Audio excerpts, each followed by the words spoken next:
শান্তি। 11/1/2025 প্রাতঃমূল্যি। ওম শান্তি।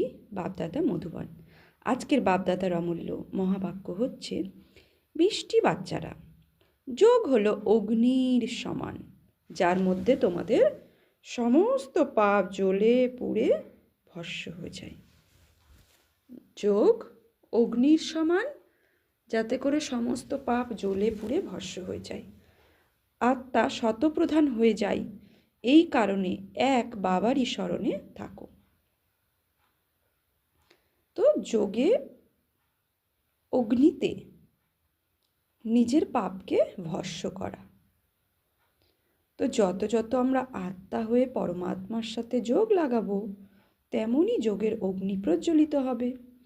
আর যেমন যেমন যোগের অগ্নি প্রজ্বলিত হবে, পাপ তেমন ভস্ম হবে। তাই বাবা বলছেন যে এক বাবার স্মরণে, আর কোনো ব্যক্তি, বস্তু, বৈভব মাঝখানে যখন না আসবে, তখন যোগের অগ্নি অতি তেজ হবে, আর ওই অগ্নিতে আমাদের পাপ সব ভস্ম হয়ে যাবে। আজকের মুরলি থেকে প্রশ্ন হচ্ছে, যে বাচ্চা পূর্ণ আত্মা হবে, সে কোন বিষয়ে খুব সতর্কতা অবলম্বন করবে? বাবা বলছেন, যে বাচ্চা পূর্ণ আত্মা হবে, সে কোন বিষয়ে খুব সতর্কতা অবলম্বন করবে? উত্তরে বাবা বলছেন, টাকা পয়সা ইত্যাদি দান করতে করতে হবে, সেই বিষয়ে খুব সতর্ক থাকতে হবে। যদি এমন কাউকে টাকা পয়সা দান করলে আর সে গিয়ে মদ্যপান করলো বা কোনো খারাপ কর্ম করলো, তবে তার দ্বারা কৃত পাপ কর্মের ফল তোমাদের উপরে এসে পড়বে। ওই জন্যই বলা হয় যে সুপাত্রে দান করতে হবে। যদি দান কুপাত্রে করা হয়, তার কুকর্মের এফেক্ট আমার উপরেও এসে পড়বে। তাই বাবা সেটাই বোঝাচ্ছেন, যদি সেই টাকা পয়সা দিয়ে সে যদি খারাপ কাজ করে, মদ্যপান করে, তাহলে তার কর্মর ফল আমার উপরে এসে পড়বে। তোমাদের পাপ আত্মাদের সঙ্গে এখন কোনো কিছুর আদান প্রদান করা যাবে না। এখানে তো তোমাদেরকে পূর্ণ আত্মা হতে হবে। গীত না, তার থেকে আমার বিচ্ছেদ হবে। ওম শান্তি। একেই বলা হয় স্মরণের অগ্নি। যোগ অগ্নি অর্থাৎ স্মরণের অগ্নি। তো যত যত বাবার সাথে স্মরণের অগ্নি, স্মরণের যাত্রা যেটা অগ্নির সমান হবে। তো স্মরণে এমনভাবে অখণ্ড স্মরণ করতে হবে যে স্মরণের যাত্রায় অন্য কোনো কিছু স্মরণ না আসে, তখনও অগ্নি প্রজ্বলিত হবে। আর এই অগ্নি শব্দটি, যে যোগের অগ্নি, তার মধ্যে আমাদের সমস্ত পাপ ভস্ম হবে। বাবা বলছে, অগ্নি শব্দটি কেন বলা হয়েছে? কেননা এর মধ্যে পাপ জ্বলে পুরো ভস্ম হয়ে যায়, তাই অগ্নি শব্দটা ব্যবহার করা হয়েছে। এটা কেবলমাত্র বাচ্চারা তোমরাই জানো কিভাবে তোমরা তমপ্রধান থেকে শতপ্রধান হও। যেমন অগ্নি যেমন প্রজ্বলিত, যেমন অগ্নির তেজ থাকে, তেমন তার মধ্যে যেমন জিনিস দেব তেমন তার ভস্ম হয়। তো যদি অগ্নির প্রাচুর্য, অগ্নির তেজ প্রচুর থাকে, তো ওই অগ্নির আশেপাশে যদি কোনো বস্তু, কোনো কিছু থাকে, তাহলে সেই অগ্নির মধ্যে যেটা দেব সেটা তো সোহা হবেই, সেটা তো ভস্ম হবেই। আর অগ্নির আশেপাশে যে জিনিসগুলো থাকবে সেগুলো আধা শুকনা হয়ে যায়। তেমনই আমরা আমাদের অগ্নি, যোগের অগ্নি যদি প্রজ্বলিত করি, সেই অগ্নিতে আমাদের ভেতরকার পাপ তো ভস্ম হবেই, আর আমার আশেপাশে যারা থাকবে তাদেরও কিছুটা কী হয়ে যাবে, পাপ ভস্ম হয়ে যাবে, তাদেরও কিছুটা পাপ জ্বলে যাবে। যেমন স্থূল অগ্নির আশেপাশে কোনো বস্তু থাকলে সেটা যেমন আধা প্রজ্বলিত হয়ে যায়, আধা জ্বলে যায়, আর অগ্নির মধ্যে যা ডালবো সেটা তো ভস্ম হয়েই যায়। তো এটাই, এর জন্যই বাবা অগ্নি শব্দটা ব্যবহার করেছে। এটা কেবলমাত্র বাচ্চারা তোমরাই জানো। শতপ্রধানের অর্থ হলো পূর্ণ আত্মা, আর তমপ্রধানের অর্থই হলো পাপ আত্মা। বলা হয়ে থাকে যে এ হলো পূর্ণ আত্মা আর এ হলো পাপ আত্মা, আর এর থেকেই সিদ্ধ হয় যে আত্মাই শতপ্রধান হয়। আবার পুনর্জন্ম নিতে নিতে তমপ্রধান হয়ে যায়। এই জন্য এক পাপ আত্মা বলা হয়। পতিত পাবন বাবাকে এই জন্য স্মরণ করে যে এসে আমাদেরকে পবিত্র আত্মা বানাও। পতিত আত্মা কে বানিয়েছে এটাও কারো জানা নেই। তোমরা জানো যে যখন পবিত্র আত্মা ছিলে তখনই রাম রাজ্য ছিল, এখন পতিত আত্মারা আছে, এই জন্য একে রাবণ রাজ্য বলা হয়। ভারতই পবিত্র, আবার এই ভারতই পতিত হয়। বাবা এসে ভারতকে পবিত্র বানায়, বাকি সব আত্মারা পাবন হয়ে শান্তিধামে চলে যায়। এখন হলো দুঃখধাম। এত সহজ কথাও কারোর বুদ্ধিতে বসে না। যখন হৃদয় দিয়ে বুঝবে তখন সত্যিকারের ব্রাহ্মণ হবে। ব্রাহ্মণ না হলে বাবার থেকে উত্তরাধিকার প্রাপ্ত হবে না। এখন এ হলো সঙ্গম যুগের যজ্ঞ। যজ্ঞের জন্য তো ব্রাহ্মণ অবশ্যই চাই। যখন তোমরা ব্রাহ্মণ হয়েছ তোমরা জানো যে মৃত্যু লোকের এটাই হলো অন্তিম যজ্ঞ। মৃত্যু লোকে এই যজ্ঞ হয়, অমর লোকে যজ্ঞ আদি হয় না। তো মৃত্যুলোক অর্থাৎ কলিযুগে, আর অমরলোক অর্থাৎ সত্যযুগে, সেখানে যজ্ঞ আদি হয় না। তো এই মৃত্যুলোকে যে যজ্ঞ হয় সেই যজ্ঞেই সব কিছু সোহা হয়। ভক্তদের বুদ্ধিতে যে সমস্ত কথা ধারণ হয় না, ভক্তি একদম আলাদা, জ্ঞানও হলো আলাদা। মানুষ পুনরায় বেদ প্রভৃতি শাস্ত্রাদির জ্ঞানই বুঝে নেয়। যদি তাদের মধ্যে জ্ঞান থাকতো তবে মানুষ বাড়ি ফিরে যেতে পারত, কিন্তু ড্রামা অনুসারে কেউই বাড়ি ফিরে যেতে পারে না। বাবা বুঝিয়েছেন যে প্রথম নম্বরকেই শত রজ তমতে আসতে হয়, তো দ্বিতীয় শুধুমাত্র শত পার্ট প্লে করে ফিরে কিভাবে যেতে পারে? তাদের তো পুনরায় তমপ্রধানে আসতেই হয়, পার্ট প্লে করতেই হয়। প্রত্যেক অ্যাক্টরের শক্তি নিজের নিজের মধ্যেই থাকে, তাই না? বড় বড় অ্যাক্টররা কত নামি গ্রামি হয়। সব থেকে মুখ্য ক্রিয়েটার, ডাইরেক্টর আর মুখ্য অ্যাক্টর কে? এখন তোমরা বুঝে গেছো যে গড ফাদার হলেন মুখ্য। পরে রয়েছেন জগৎ অম্বা, যা জগৎ পিতা, জগতের মালিক, বিশ্বের মালিক হন। এনার পার্ট অবশ্যই উঁচু হবে, তাই তার পেও অর্থাৎ বেতনও অনেক উঁচু হয়। বেতন দেন বাবা, যিনি সব থেকে উঁচুতে থাকেন। বলেন যে তোমরা আমাকে এত সাহায্য করো যে তোমাদের বেতনও অবশ্যই অনেক প্রাপ্ত হবে।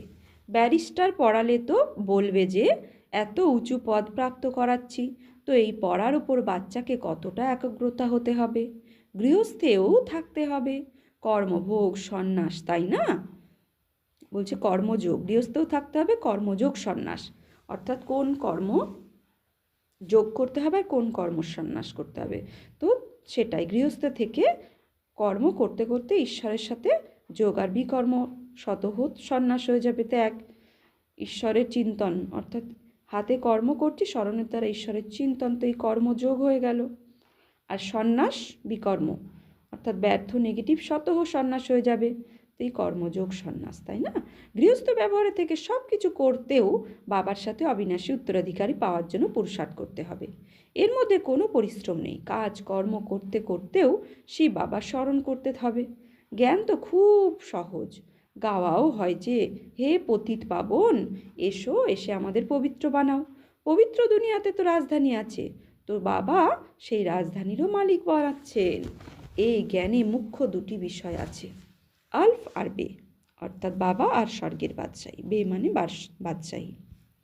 সদর্শন চক্রধারী হও আর বাবাকে স্মরণ করো, তবে তুমি এভার হেলদি হয়ে যাবে।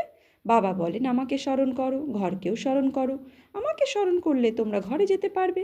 সদর্শন চক্রধারী হলে তোমরা চক্রধারী রাজা হতে পারবে। এই সব কথাই বুদ্ধিতে ভালোভাবে ধারণ করতে হবে। এই সময় তো সবাই তমপ্রধান হয়ে গেছে, সুখধামে সুখ শান্তি পাওয়া যায়, সেখানে একটাই ধর্ম হয়। এখন তো দেখো ঘরে ঘরে অশান্তি হচ্ছে। স্টুডেন্টস তো দেখো কত হাঙ্গামা করে, নিজেদের ব্লু ব্ল্যাড দেখায়। এটা হলোই তমপ্রধান দুনিয়া। সত্যযুগ হলো নতুন দুনিয়া। বাবা সঙ্গম যুগেই আসেন। মহাভারতের লড়াইও এই সঙ্গম যুগেই হয়ে থাকে। এখন এই দুনিয়ার পরিবর্তন হয়ে যাবে। বাবাও বলেন যে আমি নতুন দুনিয়ার স্থাপনা করতে সঙ্গম যুগে আসি। এটাকেই পুরুষোত্তম সঙ্গম যুগ বলা হয়। পুরুষোত্তম মাস পুরুষোত্তম সম্বত পালন করে, কিন্তু এই পুরুষোত্তম সঙ্গমের অর্থ কেউই জানে না। সঙ্গম যুগেই বাবা এসে আমাদেরকে হীরের মতো তৈরি করছেন। এর মধ্যেও নম্বরের ক্রম অনুসার আছে। তোমরা হীরের মতো রাজা হয়ে যাও, বাকিরা সোনার মতো প্রজা হয়ে যায়। বাচ্চারা জন্ম নিতেই এই উত্তরাধিকারী হয়ে যায়। এখন তোমরা পবিত্র দুনিয়ার অধিকারী হয়ে গেছো। পুনরায় সেখানে সুখ প্রাপ্ত করার জন্য তোমাদের পুরুষার্থ করতে হয়। তোমাদের এই সঙ্গ এই সময়ের পুরুষার্থ কল্পকল্পের পুরুষার্থ হয়ে যাবে। বোঝা যায় যে এই কল্পকল্প এরকম পুরুষার্থ করবে। এর দ্বারা বেশি পুরুষার্থ হবেই না। জন্ম জন্মান্তর কল্পকল্পান্তর এই প্রজাতেই আসবে। এই ধনী ব্যক্তি প্রজার মধ্যে দাসদাসী হবে। বাবা বলছেন এই ধনী ব্যক্তি প্রজার মধ্যে দাসদাসী হবে। এখানকার যে ধনী, এই ধনী ব্যক্তি প্রজার মধ্যে দাসদাসী হবে। নম্বরের ক্রম অনুসারে হবে তো হবে, তাই না? পড়াশুনোর আধারেই সব কিছুই বোঝা যায়। বাবা তৎক্ষণাৎ বলে দেন যে এই স্থিতিতে তোমাদের শরীর ছেড়ে দিলে তোমরা কোন পদ পাবে। তাহলে সবই স্থিতি, মনস্থিতির ব্যাপার। কোন মনস্থিতিতে আমি শরীর ছাড়বো তার হিসাবে আমার পদ প্রাপ্ত হবে। দিন প্রতিদিন সময় খুবই কম হয়ে যাচ্ছে। যদি কেউ শরীর ত্যাগ করে তাহলে আর পড়াশুনো করতে পারবে না, আর একটু বুদ্ধিতে থাকবে, শিব বাবাকে স্মরণ করবে। যেরকম ছোট বাচ্চাদেরকেও তোমরা স্মরণ করাতে থাকো যে শিব বাবা বলতে থাকো, তো তারও কিছু প্রাপ্তি তো হবেই। ছোট বাচ্চারা তো মহাত্মা হয়, বিকার সম্বন্ধে তাদের কোনো জ্ঞান নেই। যত বড় হতে থাকবে বিকারের প্রভাবও তাদের মধ্যে পড়বে, ক্রোধ আসবে, মোহ আসবে। এখন তোমাদেরকে তো বোঝানো হয় যে এই দুনিয়াতে যা কিছু এই চোখ দিয়ে দেখছো সে সব কিছু মমত্ব সরিয়ে নাও। আত্মা জানে যে এই সব কবরস্থ হয়ে গেছে। তমপ্রধান জিনিস আছে। মানুষ মারা গেলে পুরনো জিনিস শ্মশানের ব্রাহ্মণকে দিয়ে দেয়। বাবা তো হলেন অসীম জগতের শ্মশানের ব্রাহ্মণ। বাবাকে অসীম জগতের শ্মশানের ব্রাহ্মণ, অর্থাৎ আমাদের এই পুরনো শরীর বাবাকে দিয়ে দিতে হবে, শরীররূপী বস্ত্র। তো বাবা অসীম জগতের শ্মশানের ব্রাহ্মণ। তোমাদের থেকে কি কি গ্রহণ করেন আর বদলে কি কি দেন? তোমরা যা কিছু অল্প দান করো সে সব তো বিনাশ হয়ে যায়। তবুও বাবা বলেন এই ধন নিজের কাছে রেখে দাও, কেবলমাত্র এর থেকে মমত্ব সরিয়ে নাও। ধন নিয়ে বাবা কি করবে? বলছে ধন তোমাদের কাছে থাক, কিন্তু ধনের প্রতি মমত্ব সরিয়ে দাও। হিসেব নিকেশ বাবাকে দিতে থাকো, পুনরায় শ্রীমত প্রাপ্ত হতে থাকবে। তোমাদের এই নোংরা যা কিছু আছে বিশ্ববিদ্যালয়ের আর হসপিটালে শরীর সুস্থতা এবং সম্পত্তির জন্য দিতে থাকো। হসপিটাল হয়েই থাকে, অসুস্থ থাকে সুস্থ হওয়ার জন্য, আর বিশ্ববিদ্যালয় হয় পড়াশুনো করার জন্য। এখানে তো কলেজ আর হসপিটাল দুটোই একসঙ্গে আছে। এর জন্য তো কেবলমাত্র 3 বর্গফুট পৃথিবী চাই। ব্যাস, যার কাছে আর কিছুই নেই সে কেবলমাত্র 3 বর্গফুট জমি দিয়ে দেবে, তার মধ্যেই ক্লাস শুরু হয়ে যাবে। 3 বর্গফুট পৃথিবী, সেটা তো কেবলমাত্র বসার জায়গা হলো, তাই না? আসন তো 3 বর্গফুটের হয়ে থাকে। 3 বর্গফুটের পৃথিবীর মধ্যে কেউ এলে ভালোভাবে বুঝে তবেই যাবে। কেউ এলো, আসনে বসলো আর বাবার পরিচয় দিলে। ব্যাজও অনেক নতুন নতুন বানানো হয়েছে সেবার জন্য। এটা হলো খুব সাধারণ। চিত্রও অনেক আছে, লেখালেখিও সম্পূর্ণ অর্ধবোধক রয়েছে। এর দ্বারাই তোমাদের অনেক সেবা হবে। দিন দিন যে পরিমাণে প্রাকৃতিক দুর্যোগ হচ্ছে তার ফলে মানুষের বুদ্ধিতে এই দুনিয়ার থেকে বৈরাগ্য এসে গেছে, আর বাবাকে স্মরণ করতে শুরু করেছে। আমি আত্মা হলাম অবিনাশী। নিজের অবিনাশী বাবাকে স্মরণ করে। বাবা নিজের বলে যে আমাকে স্মরণ করো তো তোমাদের জন্ম জন্মান্তরের পাপ ভস্ম হয়ে যাবে, পাপ নষ্ট হয়ে যাবে। নিজেকে আত্মা মনে করে বাবার সঙ্গে সম্পূর্ণ ভালোবাসা রাখতে হবে। তাহলে ভালোবাসা রাখতে গেলে কিভাবে রাখতে হবে? নিজেকে আত্মা মনে করে পরমাত্মা বাবার সাথে সম্পূর্ণ ভালোবাসা রাখতে হবে। দেহ অভিমানে এসো না। তবে হ্যাঁ, বাইরের ভালোবাসা যদিও বাচ্চাদের সাথে রাখো, কিন্তু আত্মার মধ্যে সত্যিকারের ভালোবাসা আত্মিক বাবার সাথেই যেন থাকে। তাঁর স্মরণের বিকর্ম বিনাশ হবে। মিত্র সম্বন্ধী বাচ্চাদেরকেও দেখেও বুদ্ধি বাবার স্মরণে যেন খুলে থাকে। বাচ্চারা, তোমরা যেরকম স্মরণের যাত্রার ফাঁসিতে ঝুলে আছো, আত্মাকে নিজের বাবাকে স্মরণ করতে হবে। বুদ্ধি যেন উপরের দিকেই থাকে। বাবার ঘর তো উপরেই আছে, তাই না? মূল বাতান, সূক্ষ্ম বাতান, আর এটা হলো স্থূল বাতান। এখন পুনরায় তোমাদের বাড়ি ফিরে যেতে হবে। মূল বাতানে আমাদের আত্মাদের নিবাসস্থান, সেখানে ফিরে যেতে হবে। এখন তোমাদের যাত্রা সম্পূর্ণ হয়েছে, তোমরা এখন যাত্রা করে ফিরে এসেছো। তাহলে তোমাদের ঘর এখন কতটা প্রিয় মনে হয়? ওটা হলো অসীম জগতের ঘর। তোমাদের এখন পুনরায় ঘরে ফিরে যেতে হবে। মানুষের ভক্তি করে ঘরে যাওয়ার জন্য, কিন্তু জ্ঞান সম্পূর্ণভাবে প্রাপ্ত না করায় ঘরে যেতে পারে না। ভগবানের কাছে যাওয়ার জন্য অথবা নির্বাণ ধামে যাওয়ার জন্য অনেক তীর্থযাত্রা আদি করে পরিশ্রম করে। সন্ন্যাসীরা কেবলমাত্র শান্তির রাস্তাই বলতে পারে। সুখধামকে তো জানোই না। সুখধামের রাস্তা তো কেবলমাত্র বাবাই বলতে পারেন। প্রথমে অবশ্যই নির্বাণ ধাম বানপ্রস্থে যেতে হবে, যাকে ব্রহ্মাণ্ডও বলা হয়ে থাকে। তারা তো আবার ব্রহ্মকে ঈশ্বর মনে করে। আমরা আত্মা হলাম বিন্দু স্বরূপ, আমাদের থাকার স্থান হলো ব্রহ্মাও। তোমাদেরও তো পূজা হয়, তাই না? এখন বিন্দুর তো পূজা করা যায় না।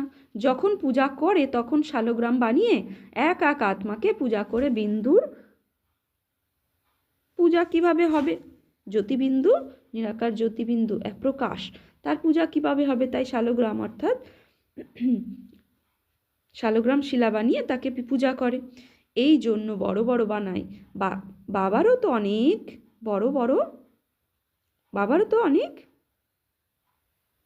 বাবারও তো নিজের কোনো শরীর নেই। এই সমস্ত কথা এখন তোমরা জেনে গেছো। চিত্রতেও তোমাদের অনেক বড় রূপ দেখানো হয়। বিন্দুর দ্বারা কিভাবে বুঝবে, কিংবা বানানো উচিত ছিল তারা? এইরকম অনেক তিলকও মায়ের কপালে লাগায়। দোকানে তৈরি তিলক সাদা রঙের পাওয়া যায়। আত্মাও তো সাদা রঙের হয়, তাই না? তো তিলক কথার অর্থ হচ্ছে আত্মিক স্মৃতিতে টিকে যাওয়া। তো তিলকও সাদা রঙের হয় আর স্টারের মতো হয়, আর আত্মাও তো সাদা রঙের হয় না, তারার মতো। এটা হলো একটি লক্ষণ। দুই ভুঁড়ের মাঝখানে আত্মা থাকে, কিন্তু এর অর্থ কেউ বোঝে না, শুধু স্থূলতা হিসাবে তিলক লাগায়। বাবা এখন বোঝাচ্ছেন যে এত ছোট আত্মার মধ্যে অনেক জ্ঞান ভরা আছে। এত বম আদি বানায়। আশ্চর্য ব্যাপার, আত্মার মধ্যে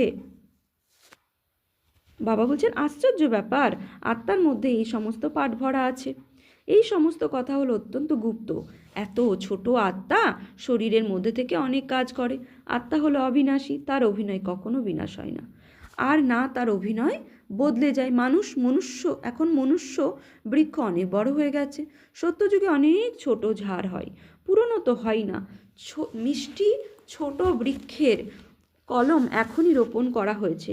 তোমরাই পতিত হয়ে গিয়েছিলে, এখন পুনরায় পবিত্র হচ্ছ। ছোট ছোট আত্মার মধ্যে অনেক পাঠ ভরা আছে। আশ্চর্যের বিষয় হলো এই অবিনাশী অভিনয় চলতেই থাকে, এটা কখনো বন্ধ হয়ে যায় না। অবিনাশী জিনিস, তার মধ্যে অবিনাশী পাঠ ভরা আছে। এটা ওয়ান্ডারফুল বিষয়, তাই না? বাবা বোঝাচ্ছেন, বাচ্চারা নিজেকে আত্মা মনে করে বাবাকে স্মরণ করো। এটাই পরিশ্রম করতে হয়। সব থেকে বেশি পার্ট তোমাদেরই প্লে করতে হয়। বাবারও এত পার্ট নেই যতটা তোমাদের আছে। বাবা বলেন যে তোমরা স্বর্গের অত্যন্ত সুখে থাকো, তখন আমি পরমধামে বিশ্রাম নিই, তখন আমার কোনো পার্ট থাকে না। এই সময় অনেক সেবা করি, তাই না? এই জ্ঞান হলো অত্যন্ত পাওয়ারফুল। এটা তোমরা ছাড়া আর কেউ জানে না। আবার স্মরণে ছাড়া এই জ্ঞানের ধারণাও হয় না। খাদ্যাদির মধ্যে যদি কোনো অশুদ্ধ খাবার থাকে, তাহলে ধারণার মধ্যে পার্থক্য দেখা যায়। কারণ এই জ্ঞান ধারণ করার জন্য পবিত্রতাই হলো মুখ্য বিষয়। বাবাকে স্মরণ করো তো খুবই সহজ। বাবাকে স্মরণ করতে হবে আর উত্তরাধিকারকে স্মরণ করতে হবে। এই জন্য বাবা বলেছিলেন যে তোমরা নিজেদের কাছে কিছু চিত্র রেখে দাও, যোগের আর উত্তরাধিকারের চিত্র বানাও, তাহলেই নেশা থাকবে। আমরা এখন ব্রাহ্মণ থেকে দেবতা হচ্ছি, পুনরায় আমরা দেবতা থেকে ক্ষত্রিয় হব। ব্রাহ্মণ হলো পুরুষোত্তম সঙ্গম যুগী। তোমরা এখন পুরুষোত্তম হচ্ছ, তাই না? মানুষদের বুদ্ধিতে এই সমস্ত কথা ধারণ করানোর জন্য অনেক পরিশ্রম করতে হয়। দিন প্রতিদিন তোমরা যত পরিমাণ জ্ঞান বুঝতে থাকবে ততই তোমাদের মধ্যে খুশি বৃদ্ধি হতে থাকবে। বাচ্চারা, তোমরা জানো যে বাবা এখন আমাদের অনেক কল্যাণ করেছেন। কল্প কল্প আমাদের উন্নতি বলা হয়, কল্প কল্প আমাদের উন্নতি করা হয়ে এসেছে। তো এখানে থেকেও শরীর নির্বাহের জন্য সব কিছু করতে হয়। বুদ্ধিতে থাকে যে আমরা শিব বাবার ভাণ্ডার থেকে খাচ্ছি। শিব বাবাকে স্মরণ করতে থাকো।